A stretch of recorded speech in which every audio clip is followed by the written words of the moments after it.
Assalamualaikum warahmatullahi wabarakatuh. Bersyukur kepada Tuhan Yang Maha Kuasa. Jangan lupa berdoa terlebih dahulu sebelum kita belajar. Pada bagian yang pertama, kalian sudah mempelajari tentang apa itu pernafasan, gas-gas apakah yang diperlukan dan dikeluarkan dalam proses pernafasan. Kalian juga mempelajari tentang sistem pernafasan atau alat-alat pernafasan yang ada di dalam tubuh kita. Baik, kita lanjutkan. Seperti kalian ketahui, di dalam bernafas terjadi pemasukan dan pengeluaran udara dari paru-paru. Nah, yang menjadi pertanyaan sekarang, bagaimanakah mekanisme sehingga udara bisa masuk dan keluar dari paru-paru?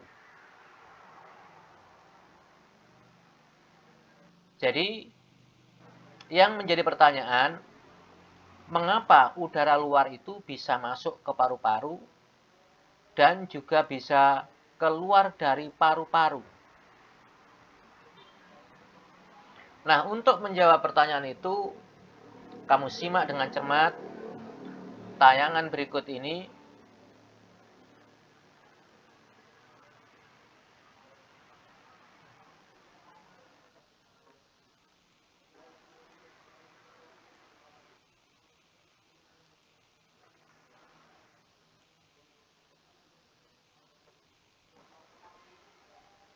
Udara luar bisa masuk ke paru-paru, itu terjadi karena tekanan udara di dalam rongga dada lebih rendah dibanding tekanan udara di luar.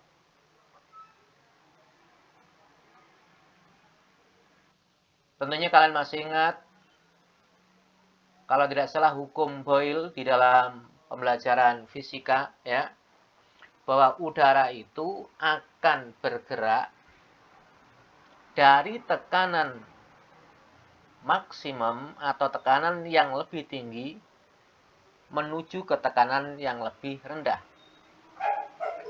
Udara luar masuk ke paru-paru itu menunjukkan bahwa tekanan udara di dalam rongga dada lebih rendah dibanding tekanan udara luar. Jadi kalau ada udara masuk ke paru-paru itu menunjukkan apa? Menunjukkan tekanan udara di dalam rongga dada lebih rendah dibanding tekanan udara luar. Pertanyaan berikutnya, apa yang menyebabkan tekanan udara di dalam rongga dada menjadi lebih rendah? Yang menyebabkan adalah membesarnya rongga dada. Membesarnya rongga dada ini terjadi karena kontraksi otot dada dan otot tulang rusuk dan kontraksi diafragma. Jadi saya ulang, ketika otot tulang rusuk dan otot dada berkontraksi, tulang dada dan tulang rusuk terangkat ke depan seperti ini, sehingga rongga dada menjadi lebih besar. Demikian juga diafragma, yang otot yang memisahkan antara rongga dada dengan rongga perut. Ketika diafragma ini berkontraksi, turun ke bawah seperti ini, otomatis ruangan di dalam rongga dada menjadi lebih besar. Membesarnya ruangan di dalam rongga dada ini menyebabkan tekanan udara menjadi lebih rendah dibanding tekanan udara di luar.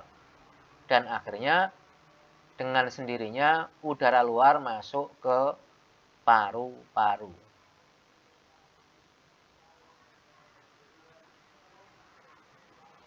Demikian juga sebaliknya, pengeluaran udara dari paru-paru atau ekspirasi atau ekshalasi itu terjadi karena mengecilnya rongga dada. Jadi kalau rongga dada ini menjadi lebih kecil, karena otot dada dan otot tulang rusuk, jadi di sela-sela tulang rusuk ini terdapat otot, daging dalam kehidupan sehari-hari, daging tipis. Kalau itu relaksasi, mengendur, juga demikian diafragma ini relaksasi. Jadi kalau relaksasi itu melengkung ke atas seperti ini, maka rongga dada menjadi lebih kecil. Mengecilnya rongga dada menyebabkan tekanan udara di dalam rongga dada menjadi lebih tinggi dibanding tekanan udara luar. Maka dengan sendirinya udara dari dalam paru-paru ini akan keluar. Jadi udara keluar masuk paru-paru itu bukan karena dihirup oleh hidung, tidak. Kita menghirup udara itu benar melalui hidung, tetapi dengan mengkontraksikan otot tulang rusuk dan diafragma. Atau dengan kata lain, membesarkan rongga dada. Tanpa rongga dada menjadi lebih besar, udara luar ini tidak bisa masuk ke dalam paru-paru.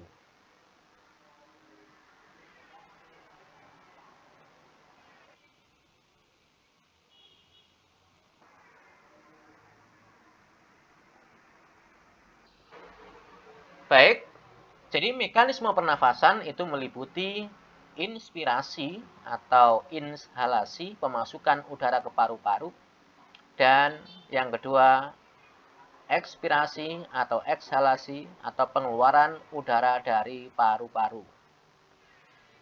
Kalau ada pertanyaan, bagaimana mekanisme terjadinya inspirasi? Baik, pada tayangan berikutnya ini sama seperti gambar sebelumnya, cuma ini gambar tampak depan.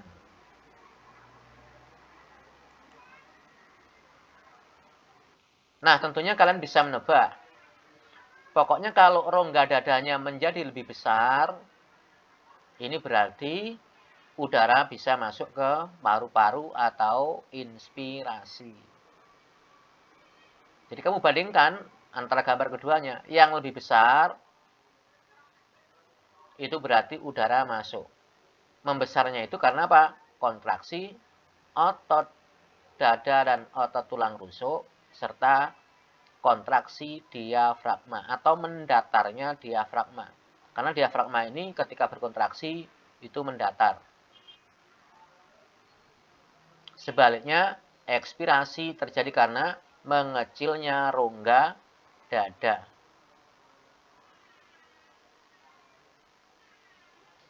Karena otot tulang rusuk dan diafragma relaksasi. Baiklah, mekanisme pernafasan inspirasi dan ekspirasi kalau dijabarkan seperti pada tayangan berikut ini, kalimatnya boleh sama, boleh tidak. Intinya seperti ini. Jadi, saya ulang sekali lagi, inspirasi atau pemasukan udara ke paru-paru terjadi karena membesarnya rongga dada. Membesarnya rongga dada ini karena kontraksi otot tulang rusuk dan kontraksi atau mendatarnya diafragma. Membesarnya rongga dada tadi menyebabkan tekanan udara di dalam rongga dada menjadi lebih rendah dibanding tekanan udara di luar, maka udara luar akan masuk ke paru-paru. Demikian juga ekspirasi. Nah, ini terjadi sebaliknya. Karena rongga dada menjadi lebih kecil. Kalau lebih kecil, tekanan udaranya menjadi lebih tinggi. Sehingga udara dari dalam paru-paru akan keluar. Nah, sejak sekolah dasar, kalian sudah mengenal tentang macam pernafasan.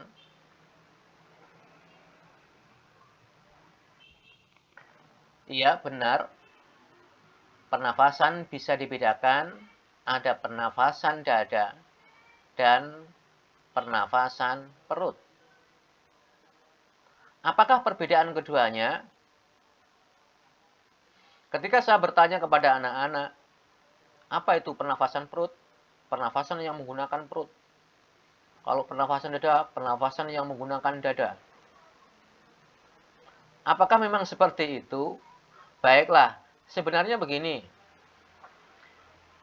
Tadi yang menyebabkan membesarnya rongga dada, itu kan intinya ada dua. Yaitu kontraksi otot tulang rusuk dan diafragma. Kalau membesarnya rongga dada itu terjadi karena kontraksi tulang rusuk saja, itulah yang disebut dengan pernafasan dada. Jadi pernafasan dada itu menggunakan kontraksi dan relaksasi otot antar tulang rusuk. Kalau pernafasan perut itu membesarnya rongga dada karena kontraksi otot diafragma. Jadi pernafasan perut menggunakan apa? Kontraksi dan relaksasi diafragma. Nah, tentunya kita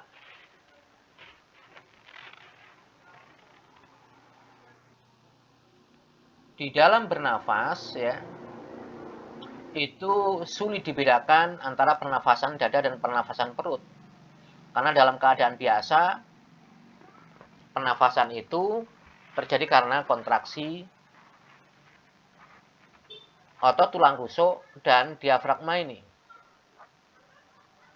Namun pada kegiatan-kegiatan tertentu, misalnya pada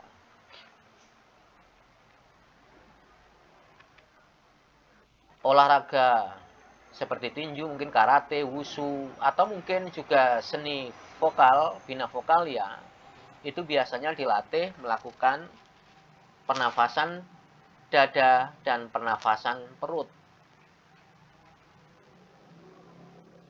Jadi kalau pernafasan dada itu mengkonsentrasikan dalam membesarkan rongga dada itu dengan mengkontraksikan otot antar tulang rusuk saja. Kalau pernafasan perut, membesarkan rongga dada dengan mengkonsentrasikan untuk mengkontraksikan diafragma saja. Nah, ini tentunya perlu latihan khusus ya. Soalnya kalau dalam keadaan biasa itu tidak bisa dikatakan pernafasan dada atau pernafasan perut. Baik, saya ulang, intinya kalau pernafasan dada itu hanya menggunakan kontraksi dan relaksasi diafragma. Saya ulang, menggunakan kontraksi dan relaksasi otot tulang rusuk. Baik, tayangan berikut ini mungkin bisa membantu. Kalau ada pertanyaan, bagaimana terjadinya pemasukan udara pada pernafasan dada. Inspirasi pada pernafasan dada terjadi karena otot tulang rusuk berkontraksi. Jadi di sini diafragmanya tidak disebutkan. Karena kontraksi, relaksasi otot tulang rusuk saja. Akhirnya tulang rusuk dan tulang dada terangkat ke depan ya. Rongga dada menjadi lebih besar. Kalau lebih besar menjadi tekanan udara di dalam rongga dada menjadi lebih rendah, maka udara luar akan masuk ke paru-paru. ekspirasinya terjadi sebaliknya.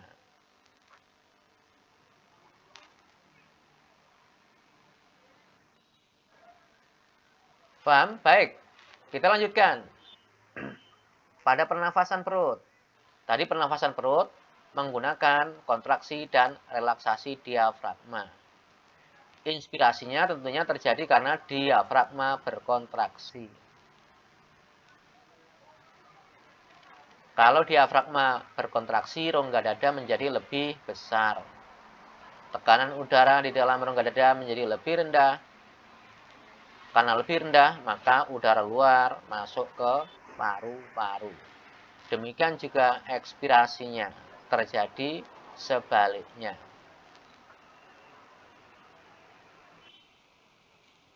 Baik, kita lanjutkan.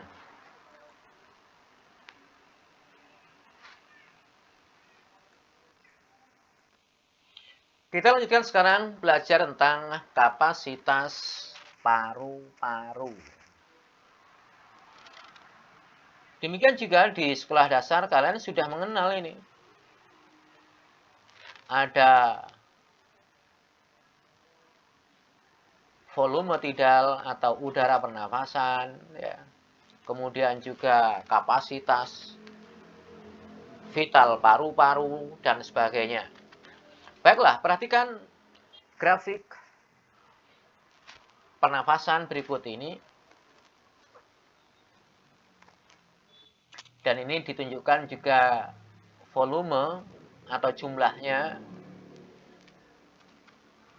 Menurut penelitian para ahli ini, artinya ini tidak baku. Orang satu dengan orang lain, mungkin yang besar tubuhnya, usianya berbeda, tentunya juga berbeda. Baik, grafik yang ke atas menunjukkan udara masuk, ke bawah menunjukkan udara keluar, kemudian posisi awal di tengah seperti ini. Saya awali dari garis ini.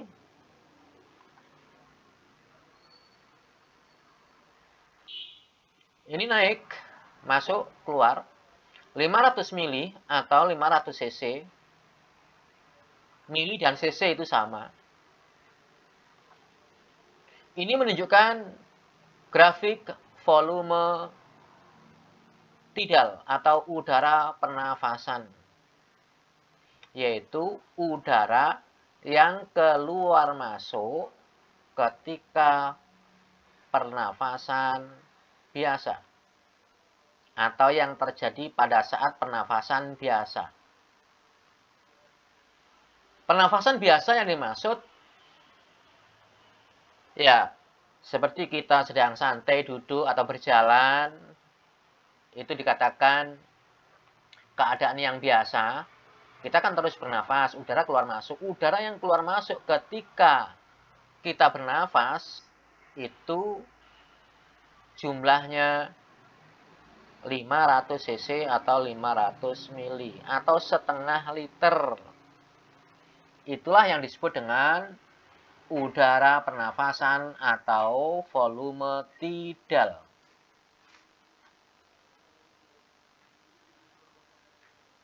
Nah, ketika kita inspirasi pernafasan pada saat pernafasan biasa, ayo coba sambil direnungkan, konsentrasi, simak dengan baik-baik. Coba semuanya inspirasi, memasukkan udara ke paru-paru, tapi dalam keadaan biasa ya, biasa-biasa saja, nyantai aja, masuk, ya itu yang masuk berarti setengah liter yang masuk. Nah, kemudian kamu lanjutkan dengan cara membesarkan rongga dada, menambah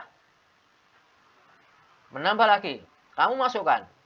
Nah, yang bisa dimasukkan setelah inspirasi pernafasan biasa, jumlahnya 1,5 liter atau 1.500 mili. Inilah yang disebut dengan udara komplement. Grafiknya ini, grafiknya. Apa itu udara komplement? Yaitu udara yang dapat dimasukkan setelah inspirasi pada pernafasan biasa. Jumlahnya 1.500 cc atau 1,5 liter. Demikian juga setelah ekspirasi, perhatikan kursornya di sini. Ini pernafasan biasa. Setelah ekspirasi kita mengeluarkan, yang bawah ini mengeluarkan udara sebanyak 1,5 liter ya. Karena pada pernafasan biasa itu udara yang keluar masuk 1,5 liter. Setelah ekspirasi atau keluar 1,5 liter, kamu keluarkan lagi.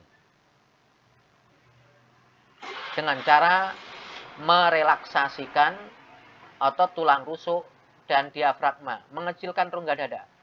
Maka akan keluar. Yang bisa keluar itu sama, yaitu 1,5 liter atau 1.500 mili.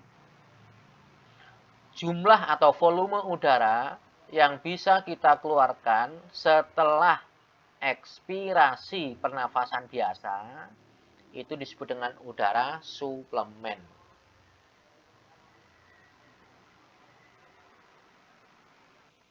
Nah, baik, kita lanjutkan sekarang.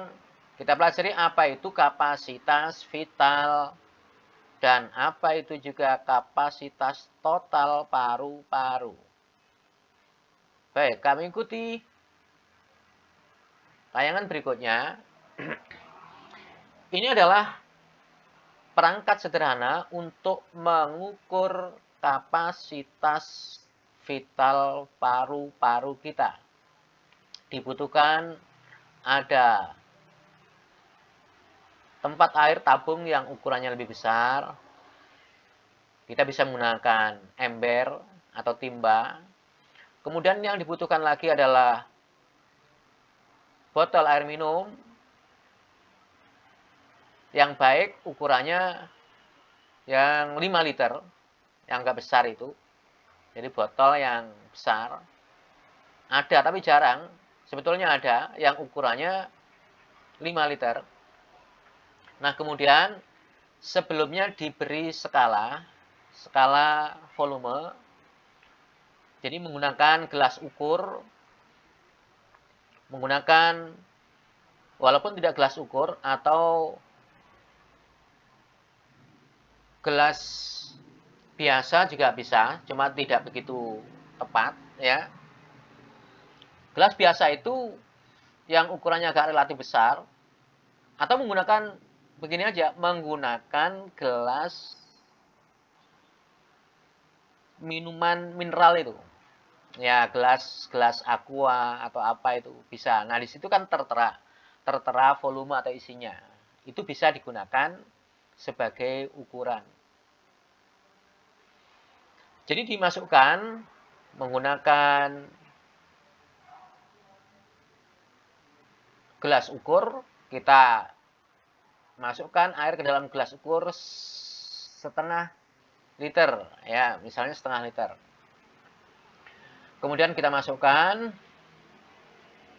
kita beri skala, kita tandai permukaannya. Ditambah lagi 1,5 liter, berarti 1 liter. Ditambah lagi 1,5 liter, begitu seterusnya. Jadi setiap 1,5 liter ditandai di sini. Nah, nampak di sini kalau pada gambar ini 100 mili atau 100 cc atau 1 liter di sini. Ini skalanya kok tidak begitu tepat ini. Ini 500, ini 1000. 1.500. Oh, ini gelas kecil ini. Harusnya adalah gelas yang besar. Jadi diberi skala botol yang besar maksud saya. Diberi skala tiap 1,5 liter. 1,5 liter atau 500 cc, kemudian 1000 cc ya, dan seterusnya. Sampai minimal ya 4,5 liter skalanya itu. Nah, kemudian menggunakan selang plastik seperti ini, diberi lubang, Selanjutnya, botol ini diisi dengan air. Setelah diisi dengan air, tetap posisi pipa masuk seperti ini. Diisi dengan air, kemudian mulut pipa ditutup dengan ibu jari dan dibalik seperti pada gambar ini. Jadi ditempatkan pada posisi terbalik seperti ini. Nah, tentunya di sini embernya ada airnya, sehingga tampak seperti gambar ini. Nah, kemudian yang akan diukur kapasitas vital paru-parunya, disuruh mengambil napas sekuat-kuatnya. Jadi sebelum meniupkan, mulut selang plastik ini harus ditutup dengan ibu jari, supaya tidak terjadi kesamaan tekanan udara sehingga airnya menurun. Jadi ditutup dulu dan ditempatkan penuh seperti ini. Nah, selanjutnya yang akan diukur kapasitas vital paru-parunya, mengambil nafas sekuat-kuatnya dengan cara apa? Mengkontraksikan otot tulang rusuk dan diafragma sekuat-kuatnya sehingga udara masuk sebanyak-banyaknya ke paru-paru.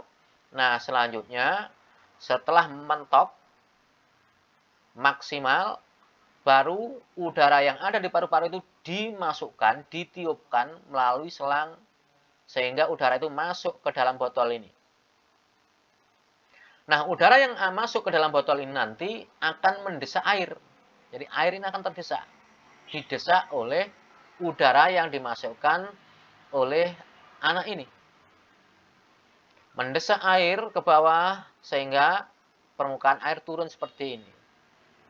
Nah, jumlah udara yang dikeluarkan ke dalam botol ini yang ditiupkan sebanyak-banyaknya sampai habis, ya, sudah nggak bisa dikeluarkan lagi. Jumlahnya berapa? Bisa dilihat dari permukaan air yang turun ini. Kalau air yang terdesak atau yang turun ini misalnya 3,5 liter, berarti udara yang dikeluarkan oleh anak ini juga 3,5 liter. Kalau air yang turun atau yang terdesak oleh udara yang dikeluarkan oleh anak ini 4 liter, nah berarti jumlah udara yang dikeluarkan juga sama, 4 liter. Itulah yang dimaksud dengan kapasitas vital paru-paru, yaitu jumlah udara atau volume udara yang dapat dikeluarkan sebanyak-banyaknya dari paru-paru. Ya, sederhananya, kamu mengambil napas kuat-kuatnya, kemudian kamu keluarkan sekuat-kuatnya sampai habis. Nah, jumlah udara yang kamu keluarkan sekuat-kuatnya itulah yang disebut dengan kapasitas vital paru-paru. Dan jumlah udara yang dikeluarkan seseorang sekuat-kuatnya tadi, misalnya ini yang dikeluarkan sekuat-kuatnya mendesak air 3,5 liter, berarti jumlah udaranya 3,5 liter. Nah, itu sebenarnya sama dengan jumlah udara yang dimasukkan sebelum anak tadi meniup. Sebelum meniup, mengambil napas kuat-kuatnya, membesarkan rongga dada sehingga udara masuk sebanyak-banyaknya 3,5 liter, ya. Yang keluar juga sama 3,5 liter. Jadi sama antara udara yang dimasukkan sekuat-kuatnya dengan udara yang dikeluarkan sekuat-kuatnya atau sebanyak-banyaknya, volumenya sama. Paham ya? Udara yang dimasukkan ke dalam botol ini akan mendesak air, sehingga air di dalam botol turun. Jika air turun 3,5 liter, hal ini menunjukkan volume udara sebanyak-banyaknya yang dapat dikeluarkan dari paru-paru juga 3,5 liter. Dan jumlah tersebut sama dengan jumlah udara yang dapat dimasukkan ke paru-paru ketika akan menghembuskan udara ke dalam botol. Jumlah udara itulah yang disebut dengan kapasitas vital paru-paru. Jadi, kapasitas vital paru-paru adalah jumlah atau volume udara yang dapat dimasukkan atau dikeluarkan sebanyak-banyaknya dari paru-paru. Menurut penelitian para ahli tadi, jumlahnya berapa? 3,5 liter. Ya, ada buku lain yang menyebutkan 4 liter. Jadi kalau orangnya besar, tinggi besar, ya, itu berarti paru-parunya juga besar.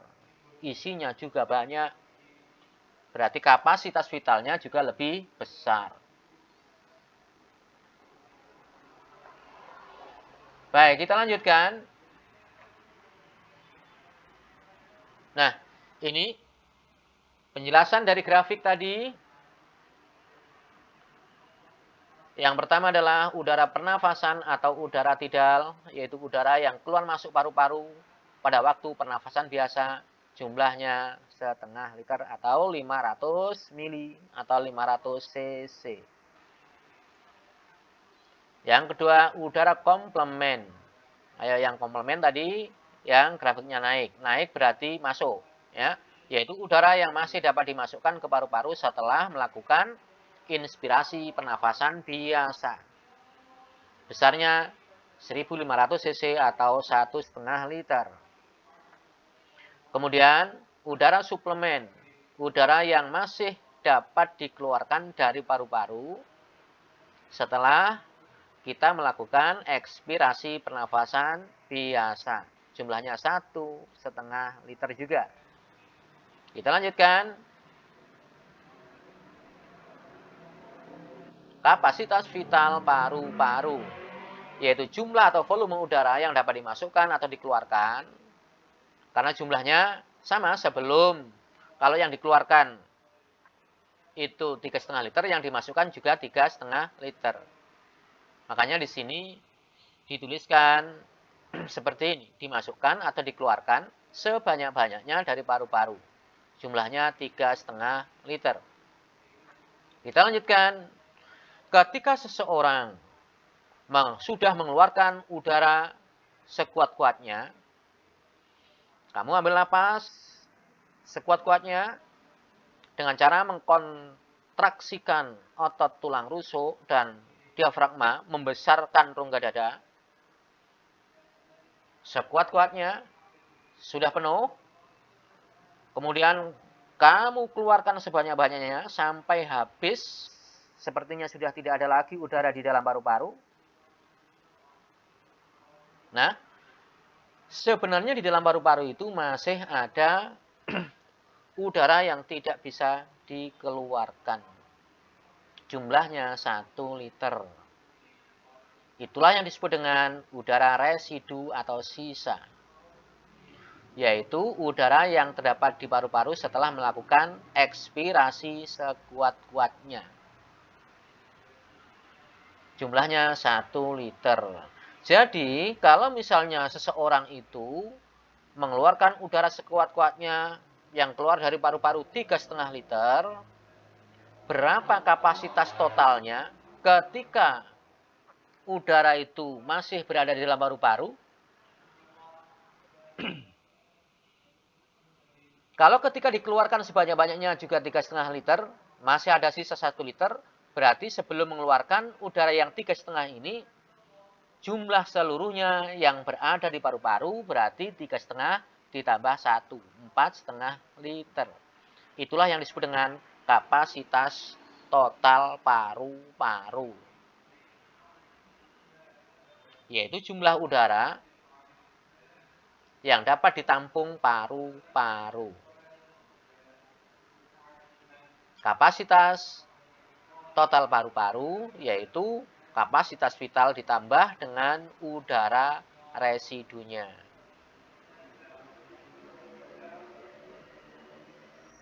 Baiklah, itulah pembelajaran tentang kapasitas paru-paru.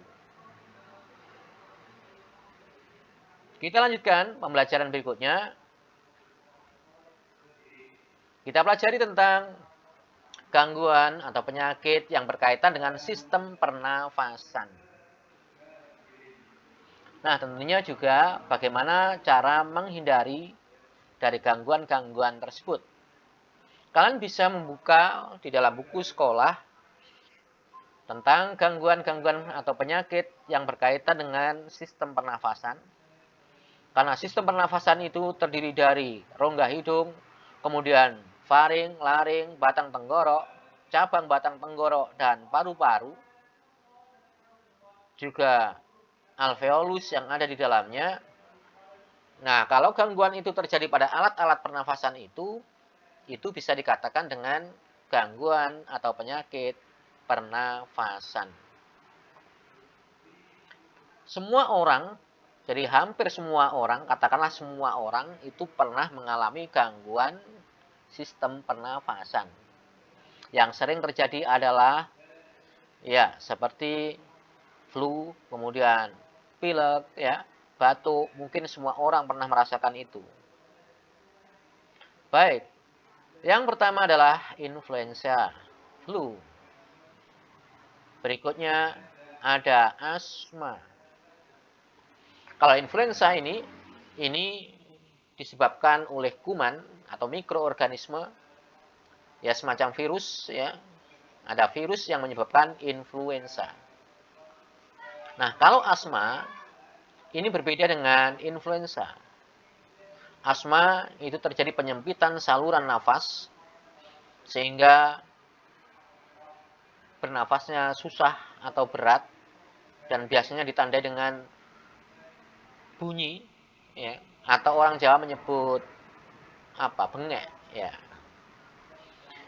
Nah, penyempitan saluran pernafasan itu bukan karena kuman. Jadi asma itu tidak menular.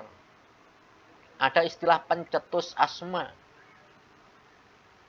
Pencetus asma itu bisa berupa debu atau kotoran, bisa berupa hawa yang dingin, bisa juga karena emosional yang tidak stabil, akhirnya menyempitkan saluran pernafasan.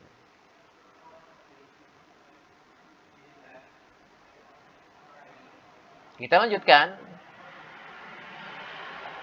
Iya, ada bronkitis.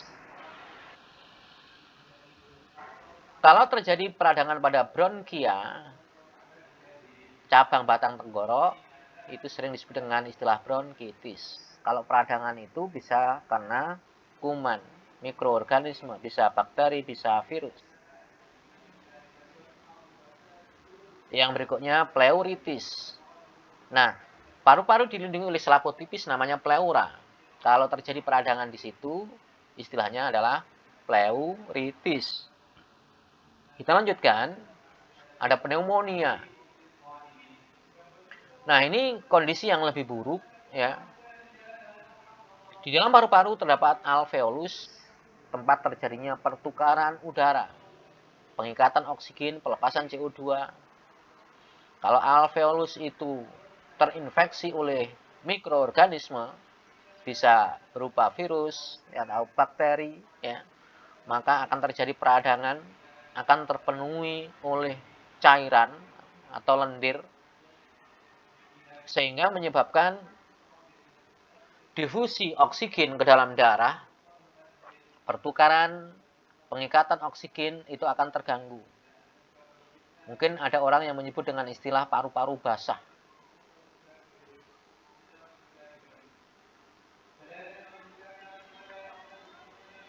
Ya, tuberkulosis. Ini pada zaman dahulu, ya, pada era setelah Perang Dunia, ya. Ini merupakan wabah atau pandemi yang menyebabkan banyak kematian pada manusia. Mungkin sama seperti saat ini, yaitu terjadinya wabah virus COVID-19.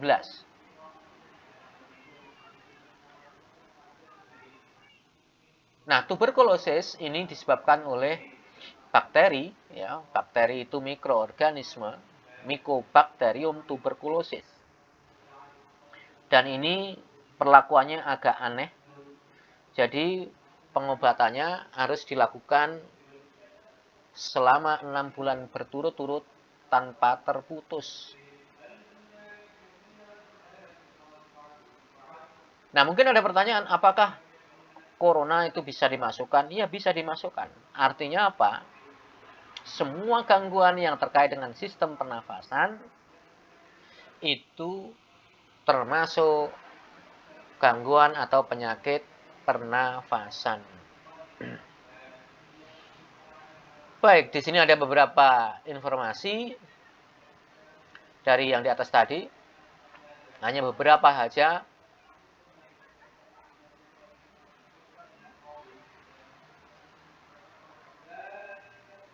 Kamu perhatikan yang nomor 2 di sini. TBC atau tuberkulosis disebabkan oleh bakteri yaitu Mycobacterium tuberculosis. Bakteri ini menyerang paru-paru sehingga bagian dalam alveolus terdapat bintil-bintil. TBC dapat menyebabkan kematian. Dapat dicegah dengan vaksin namanya BCG, Bacillus Calmette Guerin.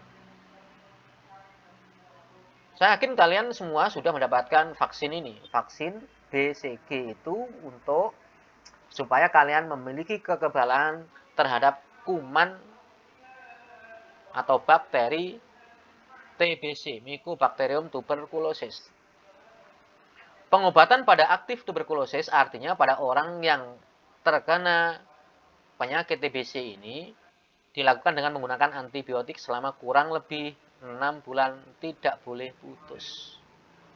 Artinya selama ini, 6 bulan ini, si pasien penderita harus mendapatkan antibiotik setiap hari selama 6 bulan.